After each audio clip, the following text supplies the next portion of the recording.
talk about this. 29.2% rakyat Malaysia ada masalah mental tau. Ini bermakna hampir 9 juta rakyat Malaysia berdepan masalah mental. Sakit mental adakah gila? Tidak semestinya. Masalah kesihatan mental adalah lebih daripada sekadar hilang kewarasan. Kondisi seperti kekurangan tumpuan, kebimbangan, kemurungan, bipolar, skizofrenia, masalah penggunaan dadah, malah demensia merupakan antara jenis masalah kesihatan mental yang mungkin masyarakat terlepas pandang. Penting untuk ambil tahu. Penting untuk ambil tahu. Stigma bahawa sakit mental adalah gila menyebabkan penangguhan dalam mendapatkan perawatan, sekaligus menyumbang kepada pertambahan dalam populasi yang terjejas tahun ke tahun. Menurut kajian, pesakit secara purata mengalami keadaan psikosis selama 5 tahun. Dan sindrom psikotik selama 3 tahun sebelum didiagnos. Mengapa? Mengapa? Mengapa? Malu? Takut akan persepsi masyarakat? Kurang tahu Maka kurang sedar. dan kurang perhatian.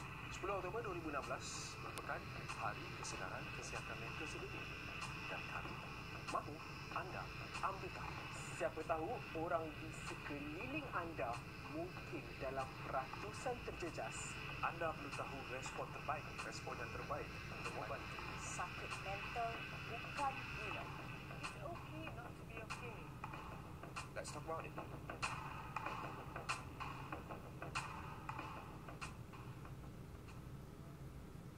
Terima kasih rakan-rakan Awani memberikan infografik yang begitu menarik dan mudah difahami secara yang santai. Hari Kesedaran Kesihatan Mental Sedunia berlaku pada setiap 10 Oktober dan tahun ini kita melihat isu ini diangkat secara serius di kebanyakan media memberi paparan berkenaan dengan kesedaran kesihatan mental. Apa yang dipaparkan itu mudah untuk kita fahami bahawa isu kesihatan mental bukan semudah yang kita persepsikan, iaitu gila, tetapi banyak perkara-perkara yang berkaitan. Isu berkaitan dengan kemurungan, isu berkaitan dengan keresahan, isu berkaitan dengan ataupun kesedihan, itu juga termasuk dalam isu kesihatan mental. Dan akhir-akhir ini pelbagai masalah yang kita lihat di luar sana ada berkaitan dengan serangan secara seksual, serangan secara fizikal, perbunuhan dan membunuh diri dan sebagainya. Itu menunjukkan bahawa isunya semakin serius di Malaysia. Seperti yang ditunjukkan tadi, statistiknya sekitar 30% rakyat kita menghadapi isu kesihatan mental yang boleh kita terjemahkan 9 juta populasi Malaysia, begitu besar dan semakin meningkat. Jadi apa yang perlu kita lakukan? Apa yang perlu kita gerakkan bermula hari ini? Jadi bersama saya pada malam ini, saya tidak bersorangan, pakarnya bersama saya pada malam ini iaitu Profesor Madya Dr. Mohsen Zahari. Selamat datang Doktor. Lama tak datang ke Sarawani. Tengah sibuk sekarang di Semlaya. Pakar Perunding Sekretari Semlaya, dan di ujung sana rakan Dr. Mohsen yang berbagi Dr. Aida, pegawai Dr. Aida Syahrinas Ahmad Adlan, pensyarah dan juga pakar Perunding Sekretari Semlaya. Mungkin Prof. Madya Dr. Mohsen nak komen sikit pasal paparan infografik Sarawani kami sediakan tadi sepanjang dah 2 minggu dah kita siarkan. Jadi itu mungkin cara yang mudah lah untuk kita memberi menukar persepsi masyarakat bahawa kesihatan mental ini serius dan semakin meningkat mereka yang menghadapinya, dan mungkin di kalangan kita ataupun diri kita sendiri tergolong dalam mereka yang menghadapi masalah mental. Terima kasih. Pertama sekali saya nak memuji pihak Astro lah. Video klip tu memang tepat berkenaan dengan nak menterjemahkan kepada masyarakat apa itu kesihatan mental ataupun yang lebih serius lagi penyakit mental. Ya. Dan kalau dilihat dalam kajian National Mobility Survey yang terbaru 2015, memang peningkatan sekali ganda. Kalau dulu hanya yang tak akhir, tak silap saya lebih kurang 20, sekarang dah ke 29%. Jadi kalau kita lihat memang angka ni kalau persekitaran kita lihat dan ada akhbar media banyak, kadang-kadang insiden yang kita lihat. Jadi ini mungkin ada berkaitan. Contohnya kesihatan mental yang tidak baik itu ditafsirkan sebagai seorang yang panas baran, contohnya tidak mengawal kemarahan, menangis tangan dan cara yang tidak sihat, macam pengambilan bahan-bahan terlarang dan sebagainya. Jadi ini memang juga kita lihat apabila sampai ke hospital di mana tempat menerima rawatan lah, di mana tempat dia bekerja. Jadi data yang menyatakan 29% ni berkemungkinan besar memang betul kalau diterjemahkan dalam masyarakat kita. Apa yang lebih penting lagi, kalau dilihat daripada WHO, Pertubuhan Kesihatan Sedunia, menjangkakan pada 2030 penyakit kemurungan akan menjadi bebanan nombor 1 dunia berkenaan dengan kesihatan. Jadi nombor 2-nya penyakit berkaitan kardiovaskular, masalah jantung dan sebagainya, dan lain-lain lah, kemalangan. Tapi nombor 1 adalah masalah kemurungan. Jadi kalau diterjemahkan lagi, ini memang mentafsirkan kenapa peningkatan ini. Dan saya rasa kita perlu memberi tekanan kerana definisi kesihatan sekarang ni bukan sekadar kesihatan fizikal. Kesihatan tu merangkumi dari segi kesihatan fizikal, maknanya tiada darah tinggi, kecemasan dan sebagainya, tetapi juga merangkumi kesihatan mental. Maknanya seseorang yang mentalnya yang terbaik. Dan kalau dalam negara kita pun kita ada dasar kesihatan mental negara, kita panggil. Kita nakkan rakyat yang sejahtera, rakyat yang produktif, yang ada kapasiti individu yang optimum lah, maknanya dia boleh bekerja berfungsi sepenuhnya. Dr. Aida, itu saya nak tanyakan, bagaimana kita dapat mengubah persepsi ini? Kerana sejak sekian lama kita menganggap mereka yang menghadapi isu masalah ataupun penyakit mental ini itu adalah isu peribadi, itu adalah isu keluarga kebanyakannya, dan orang sekeliling itu menganggap itu bukan kerja mereka. Dan bagi mereka yang terlibat pula, mereka menganggap ini akan menjadikan mereka sebagai satu individu yang akan disisihkan, akan dijauhkan, cuba disisihkan. Dan rawatan pastinya apabila mereka dah sampai tahap kronik, iaitu dah sampai ke tahap yang mereka sukar untuk dikawal, sukar untuk dipelihara oleh ahli keluarga dan sebagainya. Jadi bagaimana kita dapat mengubah persepsi ini bahawa kesihatan mental ini perlu dirawat lebih awal dan mudah dicegah sekiranya dirujuk kepada pakarnya seawal mungkin. Mungkin Dr. Aida ada ataupun gambaran keseluruhan tentang ini. Berbalik-balik pada apa yang Dr. Mohsin katakan tadi, kesihatan merangkumi kesihatan fizikal dan mental sekali. Jadi saya rasa halangan pertama yang masyarakat perlu atasi adalah stigma. Apabila tabu, seseorang tabu, ya Allah, iaitu apabila seseorang itu mengalami penyakit mental, itu adalah sesuatu yang sangat mengerikan, ataupun setengah-setengah pada pandangan masyarakat kita beranggapan itu adalah buatan kuasa orang lah, saka lah, keturunan lah kan. Saka dan kuasa asing ke apa kan, makhluk halus, ya betul. Sebab kajian yang dinyatakan tadi dalam klip tersebut, ada sampai 5 tahun bila seseorang tidak mengalami psikosis. Lamanya, Dr. Aida? Lama, sangat lama. Jadi apabila seseorang itu mengalami masalah psikosis, apabila dia semakin lama, keadaan itu makin teruk. Jadi dia terlalu kalau kita dapat atasi masalah itu daripada awal, kemungkinan besar pesakit itu tidak akan mengalami complication yang sangat teruk lah. Mungkin Dr. Mohsin dalam ataupun pengalaman dan juga apabila merawat pesakit kesihatan mental ataupun penyakit mental ini, apa yang mereka ataupun respon pada Dr. Mohsin? Sama ada mereka sedar mereka ini tergolong dalam gangguan kesihatan mental, ataupun mereka menganggap dah sampai ke tahap mereka ataupun disisihkan ataupun penyakit kronik.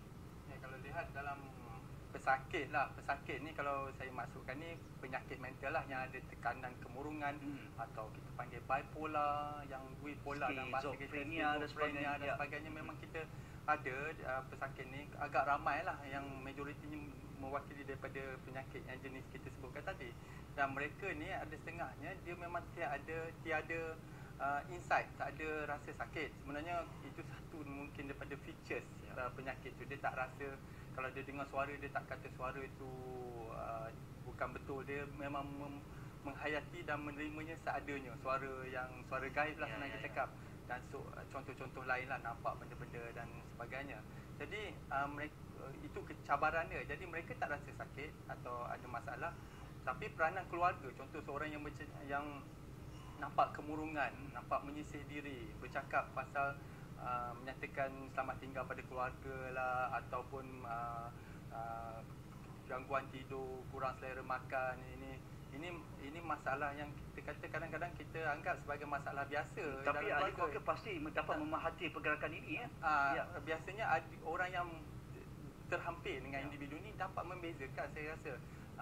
Cuma masalahnya bagaimana kita sensitif ke tak dengan perubahan itu. Kalau kita tak sensitif, mungkin kita kata tak apalah, tunggu dulu, tengok dulu, ataupun kita anggap biasa, seperti kata anggap biasa, jumpa dan atau itulah jumpa rawatan-rawatan lain. Jadi saya rasa kalau individu di dalam negara kita ni, masalahnya kepercayaan dari segi budaya kita turun temurun banyak sangat Melayu, Cina kan.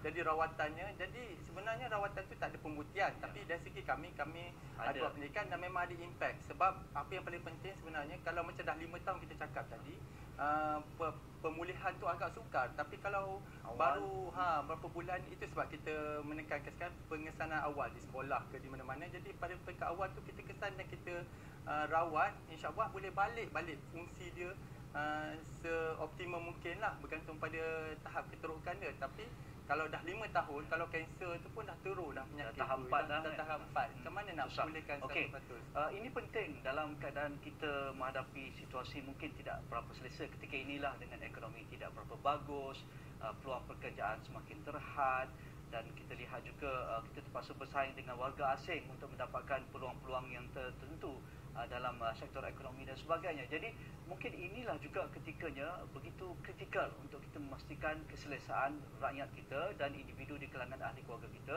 Kalau kita dapat mengesan perkara yang tidak begitu ataupun sihat berlaku di kalangan individu, di kalangan ahli keluarga kita, mengapa tidak kita rujuk kepada pakarnya? Ini satu juga stigma malu.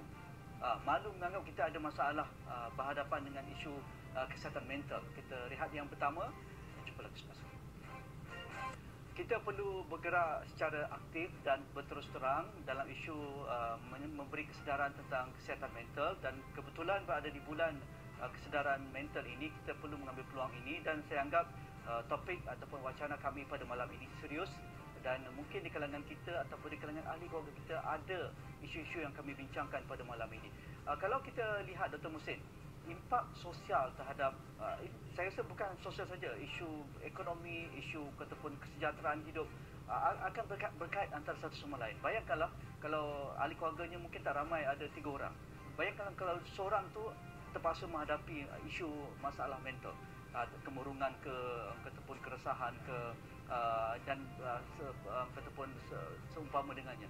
Jadi bayangkanlah kepada ahli keluarga tersebut untuk menghadapinya, menguruskannya dan sebagainya. Begitu juga kalau ahli keluarga yang besar, mungkin bukan seorang, mungkin 2 orang terlantar di rumah, tak ada rawatan, dan ahli keluarga lain sibuk dengan kerja dan juga aktiviti yang lain. Bayangkanlah, jadi impaknya bukan sedikit.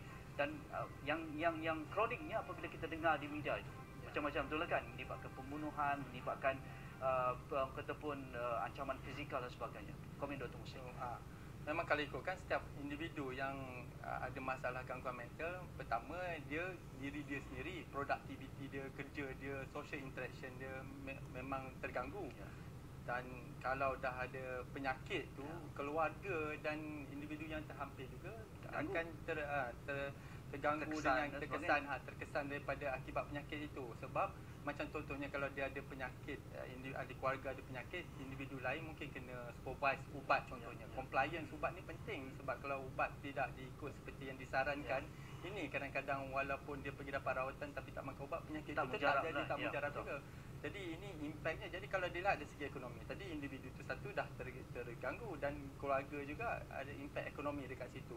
Dan ada setengah penyakit, contohnya kita kata macam demensia contohnya, carer pun boleh mendapatkan yang menjaga tu boleh dapat stres, tekanan.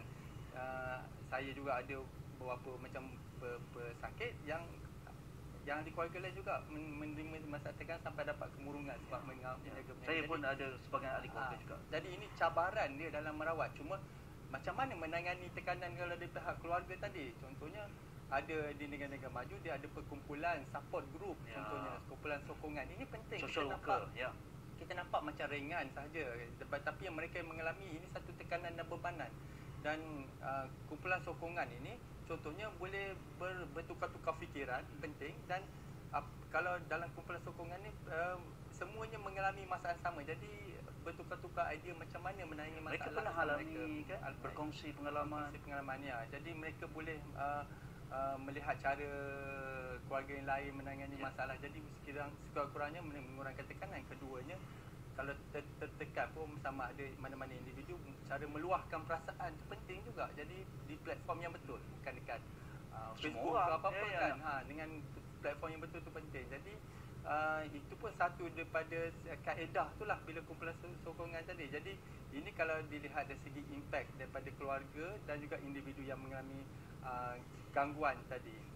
Jadi walau bagaimanapun macam peranan rawatan tadi seperti saya suka tekankan, sebab masalahnya ada yang beranggapan bahawa apabila dia nampak telah pulih saja dia lepas tak ambil kisah ubat dan sebagainya. Jadi setiap kali dia jadi balik penyakit tu makin sukar untuk dirawat. Lagi lama maksudnya ada potensi untuk berulang lagi. Yes, betul. Penyakit mental ni kalau dilihat macam kemurungan ataupun kita kata tadi bipolar, skizofrenia, semua tu penyakit berpotensi berulang. Memang itu karakteristik penyakit tersebut. Jadi penting apabila dia telah baik, dah pulih, dah mengikuti pemulihan, dah mengikuti rawatan ubatan, apa yang doktor sarankan, contohnya ubat tu kena diteruskan. Sebab kalau ikut konsepnya ada setengah-setengah penyakit mental ni ataupun kebanyakannya kita tak boleh nak pulihkan 100%. Maksudnya cure tu tak boleh. Maknanya kena makan ubat. Orang darah tinggi tak boleh berhenti ubat. Orang kecil manis tak boleh berhenti ubat. Mirip kepada situ. Sama juga. Bila berhenti ubat, penyakit tu berpotensi berulang. Okey, Dr. Aida, kita masih nak bercerita juga tentang stigma ni. Saya rasa apa pun kalau datang berjumpa dengan psikiatri ataupun psikologis, pastinya alhamdulillah. Tetapi bagi mereka yang mungkin kurangnya info, kurangnya maklumat, kurangnya ilmu tentang kesihatan mental ini, mereka menganggap ini sebagai satu ujian. Dah nak kena macam mana? Dulu datuk dia pun ada juga, dulu keturunan sebelum itu ada juga. Jadi dia terima seadanya. Dan mereka akan merujuk kepada pakar-pakar yang lain pula kan, seperti Tok Bomo, Kopidan dan sebagainya kan. Stigma untuk bergerak ke hadapan ataupun merujuk kepada orang yang sepatutnya ini. Kalau ahli keluarga itu tak mampu, mengapa tidak orang yang berada di keliling itu perlu ataupun bawa ke hadapan kes-kes begini. Mungkin pengalaman Dr. Aida. Bulan 10, bulan Oktober adalah bulan kesedaran mental, kesihatan mental.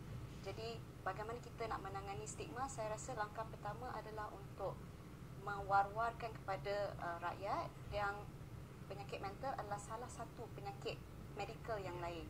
Dan ia bukan dibuat-buat. Betul. Dan ia bukan sebab orang tu lemah semangat dia dapat penyakit mental. Dan memang kita akui memang ada penyakit ini berkaitan dengan genetik. Jadi kita kena check up kenapa kalau ada satu datuk nenek macam yang cakap tadi, kenapa kita nak anak cucu kita pun melalui perkara yang sama. Betul. Boleh kita nak elakkan. Kita nak elakkan. Dan buat masa ini memang kajian telah menunjukkan bahawa penyakit ini kalau tak boleh diubati 100%, boleh dirawat. Ia masih boleh dikontrol.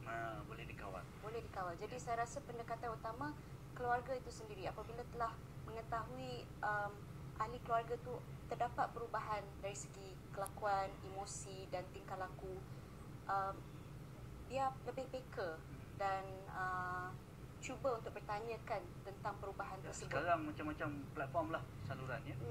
Selain daripada ahli keluarga, kawan-kawan di sekolah atau cikgu-cikgu di sekolah, ini semua masyarakat terdekat memainkan peranan yang penting untuk mengenal pasti jika terdapatnya perubahan simptom-simptom yang lagi awal lagi bagus Dr. Aida kan. Lagi awal lagi bagus. Kita rehat seterusnya Dr. Aida dan juga Dr. Musin. Selepas ini ataupun jenis penyakit ini yang perlu kita tahu juga secara spesifiknya, kerana mungkin kita terlepas pandang atau kita menganggap ini pening kepala je, ataupun ini kataupun stres kerja, ataupun kurang tidur, biasalah kita tak cukup makan, tak cukup vitamin dan sebagainya. Tetapi mungkin ada kaitan dengan perkara ini yang kita bincangkan. Kita rehat dahulu, jumpa lepas. Kita terus berbicara masalah kesihatan mental Malaysia. Kebetulan berada di bulan Oktober, bulan Hari Kesedaran Kesihatan Mental Sedunia. Saya masih bersama Dr. Musin dan juga Dr. Aida. Mungkin Dr. Musin, kita mengambil peluang ini kalau kita boleh spesifikkan jenis-jenis gangguan kesihatan mental dan juga penyakit mental. Okay, pertama ada perbezaan sebenarnya bila kita sebut pasal kesihatan mental, lagi satu penyakit mental. Jadi kesihatan mental ni sebenarnya macam mana kita menguruskan emosi kita. Semua orang kena ada kemahiran menguruskan emosi. menghadapi tekanan lah nombor satunya, tekanan ni stres lah. Sikit stres kan. Hubungan, tekanan keluarga, macam-macam. Kerja. Jadi kita seorang tu kena ada kaedahnya yang terbaik lah. Contoh ada yang suka pergi beriadah, ada yang suka bertukar-tukar pendapat dengan kawan yang boleh membantu lah. Dan ada juga macam sarana dia kata membuat perkara-perkara yang kita ada hobi lah. Hobi tu maknanya akan buffer. Makan. Ada yang stres dia makan. I makan. Kalau nak hilangkan saya kena makan. Terus dapat obesity. Dan negara Malaysia ni tu obesity tinggi. Tapi dia tahu jalan keluarnya. Tapi itu bukan cara yang terbaik. It's not healthy lah. Kalau makan kan. Dan antara lainnya kita kata macam kita panggil istilah positif psikologi. Positif psikologi ni berfikiran yang positif. Kita membiasakan, menghabitkan kelakuan pemikiran kita seperti itu. Selain daripada itu, bersangka baik pada orang. Contohnya kebolehan mengawal temper, contohnya berbuat sesuatu bukan dengan melulu, bukan impulsif, rasional. Itu kesihatan mental. Antaranya banyak lagi kalau nak cakap. Dan satu lagi elemen tadi, kalau kita tak jaga baik kesihatan mental ni, dia boleh menjadi penyakit mental. Jadilah macam kemurungan contohnya, di mana data menunjukkan lebih kurang 30% daripada ni ada kemurungan, depression. Satu lagi macam tuan cakap, bipolar. Bipolar ni penyakit yang ada rasa happy kadang-kadang atau marah dalam dunia sendirilah. Dan kadang-kadang dia jadi kemurungan. Dia ada dua. Jadi kadang-kadang dia macam ketawa tak tentu pasal, kadang-kadang dia murung tak tentu pasal. Itu senang cakap macam mungkin daripada bipolar. Satu lagi skizofrenia, ni yang biasalah cakap. Skizofrenia bisikan suara halus contohnya, ataupun kepercayaan yang senang cakap mengarutlah, yang bukan logik, tak dapat nak rasionalkan. Dia percaya ada orang nak bahaya diri dia, keselamatan dia. Jadi atau kata lain delusi inilah, hallucination dengan delusi, ini skizofrenia. Jadi ini tiga kategori utamalah. Selain itu ada yang keresahan atau kerisauan berlebih, anxiety disorder ni. Dia risau benda kecil, orang lain tak risau, dia risau. Ini pun boleh sampai mengganggu kerja lah. Dia kena ambil MC dan sebagainya. Jadi penyakit-penyakit ni boleh mengganggu semua keadaan ni. Dan itu yang saya cakap tadi, yang biasalah. Lagi satu, obsesif kompulsif ni biasa. Dia buat kerja berulang kali, pemikiran dia tak boleh kontrol sampai dia jadi tension dan sebagainya. Jadi ini antara yang biasa. Dan pada masa ini juga ada kategori yang dia kata penyakit mental juga. Contohnya pengambilan dadah, substance use disorder pun di kategori penyakit mental ramai. Dan contohnya yang hybrid punya drugs dan ecstasy contohnya, ataupun amphetamine type stimulant ni memang mencabar zaman ini. Dan juga alkohol. Jadi cara ringkasnya, kalau dia banyak lagi, tapi cara ringkasnya itu yang biasa berlaku lah, yang kami temui selalu dalam perawatan. Jadi apabila mereka ada tanda-tanda tadi, misalnya kata tidur berubah, kelakuan berubah, selalu dia pendiam, sekarang ni dia banyak cakap, mesra tentu pasal, ataupun sebaliknya, selalu dia peramah, tiba-tiba jadi pendiam. Jadi perubahan tu kena sensitif. Biasanya ahli keluarga yang biasa dia dapat detect selera makan contohnya, ataupun dia macam menyendiri, ataupun rasa macam hidup ni dah tak berguna, rasa nak bunuh diri, selamat tinggal. Jadi perkara-perkara ini adalah tanda-tanda berkemungkinan. Jadi mereka yang ada ni sepatutnya seperti kita bincangkan di peringkat awal tadi, jumpa kaunselor ke, jumpa doktor di hospital, supaya kita tak nak dah lama, dah teruk, dah menjadi satu tragedi, baru nak dibawa ke hadapan. Okey, Dr. Aida, akhir sekali kita ada kurang 30 saat. Bagaimana rawatan terbaik lah, selain daripada berjumpa dengan kaunselor dan juga psikiatris, kemungkinan kita juga perlu ada support group yang mungkin dapat dirujuk ataupun memberikan pandangan mereka dan sentiasa berhubung dengan kelompok-kelompok ini. Mungkin kalau di luar bandar mungkin susah, tapi di bandar-bandar mungkin ada kumpulan-kumpulan sebegini, social worker yang akan bersama-sama memberi rawatan kepada pesakit-pesakit masalah mental. Selalunya kalau bukan pesakit masalah, mereka yang mengalami masalah mental tahap yang kurang serius, jadi mereka boleh mendapatkan bantuan daripada kaunselor ataupun mungkin boleh berjumpa dengan social worker. Tetapi apabila masalah itu menjadi semakin serius, dia akan di-refer kepada psikologis dan psikiatris lah.